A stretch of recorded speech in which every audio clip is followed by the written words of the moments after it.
तो उसको कन्विंस करती है कि तू मेरी बहन को ले जा और साथ में अपने हस्बैंड को भेज देती है, अकेले नहीं भेजेगी रात। तो इस तरह से राजवीर और सावित्री उस लेडी के साथ जाने के लिए तैयार हो जाते हैं। तो उनके घर से करीबन 10-20 कदम दूर बैलगाड़ी खड़ी हुई थी। बारिश का टाइम था, अंधेरा था, बहुत ज़्यादा कुछ दिख नहीं रहा था। तो ये दोनों जाते हैं।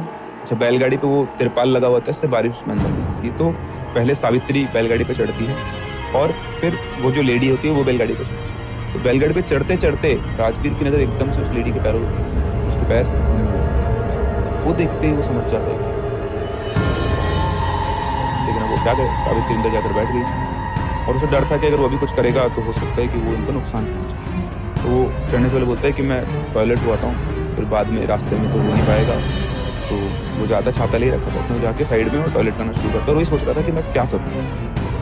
एक बार उसको लगा कि मैं भाग जाता हूँ, लगा मैं भाग गया तो सावित्री का क्या होगा। तो सब सोच ही रहा था कि सोचते सोचते उसे ऐसा एहसास होता है कि उसको कुछ नहीं, घूम के देखता है तो किसी कोई नहीं था। तो जब सामने वापस खड़ा होता है और बस खड़ा होकर मतलब ये मान लो कि सोच ही रहा था, इतने में वो जो लेडी थी उसको बिल्कुल सामने आके खड़ी हो जाती है और सामने खड़ी होकर वो अपना जो पल्लू होता है वो हटाए। जैसे वो पल्लू उठाती है उसके सामने इतनी सुंदर औरत थी, कहीं नहीं देखी। उसको देखते बस वो देखता रह गया, सम्मोहन हो गया था।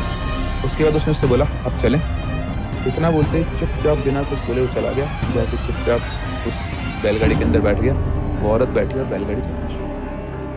अब बैलगाड़ी चले जा रही है तो सावित्री राजवीर को देखे, राजवीर बैठा हुआ बस उस औरत को देख रहा है। उसने आपस में पल्लू रख लिया था, उसके सामने बैठी हुई थी दोनों के और बैलगाड़ी चले जा रही थी और वो देख रही राजवीर को, किसको क्या हो गया, कभी भी इतना चुपचाप जिया जी बैठते नहीं है, हमेशा बातचीत करते रहते हैं। लगा हो सकता है चलो ये अननोन औरत है तो सामने बोल रही है।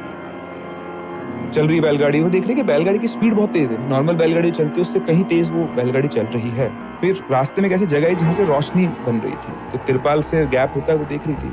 फिर देखा कि जहाँ से बैलगाड़ी गुजर रही थी उसकी नजर पड़ी तो बैलगाड़ी की परछाई बन रही थी और उसमें पूरी गाड़ी की परछाई थी लेकिन आगे बैल की परछाई नहीं बनी, मतलब उस बैलगाड़ी में बैल थे ही नहीं। उसको देखकर वो बिल्कुल शॉक हो जाती कि ये क्या चक्कर है।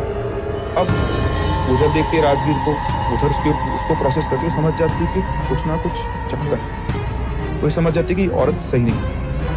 थोड़ी देर तो वो शांत रहती है, वो बार बार अपने जयजी को बोलती है कि जयजी क्या हुआ, ये कहाँ जा रहे हैं, कुछ पता है, आप पूछो तो सही इससे। वो कुछ नहीं बोलता, बिल्कुल शांत रहता है। वो समझ जाती है कि इस औरत ने तो कंट्रोल कर लिया, वश में कर लिया। तो उससे पूछती कौन है तू, तो कुछ नहीं बोलती।